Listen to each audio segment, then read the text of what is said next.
So as you guys saw in the time lapses that I did, I've been sanding this drive shaft down and cleaning it up. And I disassembled the Lowbro joint. I'd be interested to know who came up with that name. It's kind of weird, you know? She's packed full of grease. It did just kind of come apart and then all the balls came out.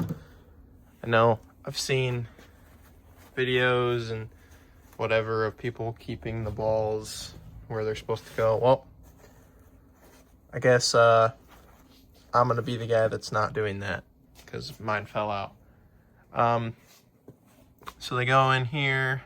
I'm gonna clean all this grease out, and I have to get this apart because I have a rebuild kit that I'm getting. So as you can see the light through this. That boot's wallered out, bud. She's done for. And if you're gonna attempt this, I would be prepared to get real messy, because this grease and this car in general has gotten me extremely dirty. Very important, apparently, in all the videos you see, like Jaffro is one of the guys that has good videos on the drive shaft thing. You want to mark everything so it goes back where it's supposed to go in line. So that is what I did, and I'm gonna work on getting replacing all the U-joints. I posted in the group on Facebook for DSMs. Everybody says not to go with greasables because the factory ones aren't, and they're stronger. Well, the problem is the factory ones are getting hard to find, and it would have cost me $250 to get 3 OEM ones, and then not to mention the Lowbro rebuild boot kit and whatnot. It's like another $100 unless you get it from websites like Amayama, where you can import them, but then you have to wait a month to get stuff, which I'm too impatient for that. Not to mention, I'm not spending $250 on U-joints, and maybe I'll learn my lesson, but I ended up purchasing off of Rock Auto the GMB HD U-joints, which were $9 a piece, and they're greasable. They're made in Japan, and a lot of people that I talked to said that those are good. So I guess we're gonna find out. Spicer makes U-joints as well, like Dana Spicer. Those ones are quite a bit more. Not that it matters, but they're like $30 each. Was gonna go with those, but I figured I would try the GMB first. I really hope that it's not first. I just hope that they work and last.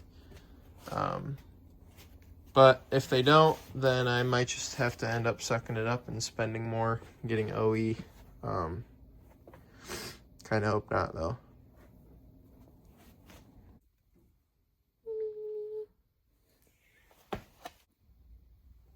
Mark in relation to marks.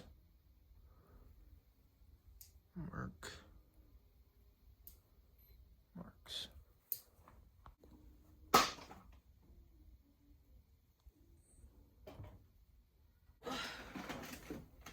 Tapered side with the marks. Flat side with the bottom. No marks. Alright. Just gonna start taping some stuff off. because this is going to be getting painted in some way, shape, or form.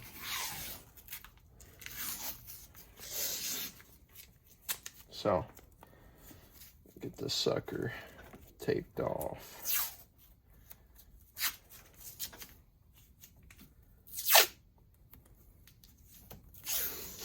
Most important step to painting is the prep work. Everybody gets fed up hearing that, including me. I don't want to do it because I'm lazy. Okay, has to be done. So, as you can see, this has all been lightly sanded. It's smooth. It's just gonna get a black, probably rattle can paint job. I was gonna go like a little bit more in depth with it, possibly, but I don't know. I haven't really decided yet. It's just one of those things where I know it's most likely gonna get, you know, screwed up again. So it kind of feels like there's not much of a point in going super in depth with it. But then at the same time, I want it to last and look nice and stuff. But so got this ring in which the bolts go through. The 6 Allen bolts that you'll have taken out, which you can still get new, by the way, with the nuts. But that's one of those things that you'd have to order from Japan or UAE. This boot kit, it shows that there are not any, or they're most likely out of stock on Amayama. But you can get them a lot cheaper, even with shipping, than like STM, because I bought the kit on STM. Was going to go Amayama, but I didn't want to wait. But as you can see, this thing is tore up. I mean, like, it's literally just completely like blown out. And I was wondering when I took the drive shaft out, because it seemed extremely floppy, like more than it should be. And I mean, if you guys aren't aware, this is basically like a CV joint that would be in a CV axle. It's pretty similar. It uses kind of like a helical sort of bearing, which I'll show you here. I got this all cleaned up. One big tip with these is I would not clean it with brake clean, because you'll wash these marks away. Those are there for a reason. It's where this is sitting on the splines, and it is not marked on the splines. So what I did is I took this grinder with this carbide bit, and I just went nyonk, nyonk, and just got into the casting a little bit on the tip of this. So I know this is only going to go on one way. There's no possible way it could go backwards. And that was a little mental note for me that you saw, but as you saw, there's a flat side that goes with the unmarked side, and you can tell that these get smaller on the bottom, they're bigger on the top, so the bearings slide in. The marks go with the tapered side. They like, it has a actual tapered edge here. This is flat. So I just want to preface that if you attempt this, if you're watching this video, I took this apart. That is exactly how it came apart. It sits on there like this. It slides down, flat, smaller edge. And this has a taper on it as well. Here. So that is the top. That faces up. And then I've seen videos where people say you want to keep the balls for the bearing in the same spot. I'm not going to say I disagree, but I'm not that worried about it. So I'm not going to go crazy measuring them or anything. And there is I'll try to find his YouTube channel. There's a guy that did a really good video, and that's what he did on his. And props to him, because he's really, you know, taking it to the next level, doing it the right way. I think it's Drewski's Garage or something like that. But I watched his video. He did a great job. I liked it. So shout out to you. It's a pretty old video. But another thing too, just to note, is I'm not going to paint this. And not that this matters, because I don't think this is different on either side, but I'm not going to paint this because I have these wear marks. And I know that those face towards the rear, because that's where the bolt goes. The bolt can't, you know, wear marks into it backwards. They go through this way.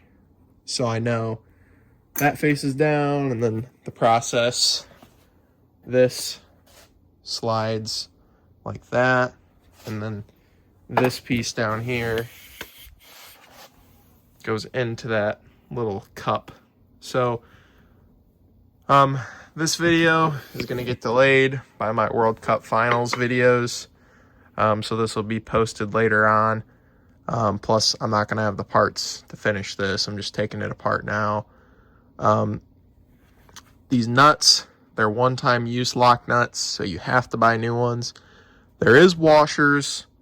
Pay attention to how they come out, because there's a tapered side and a flat side, just like anything else. The tapered side is on the top.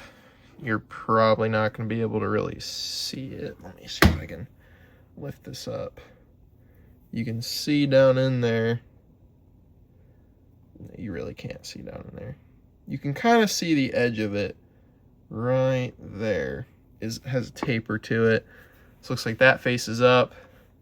I'm going to use the red line performance grease, the red stuff.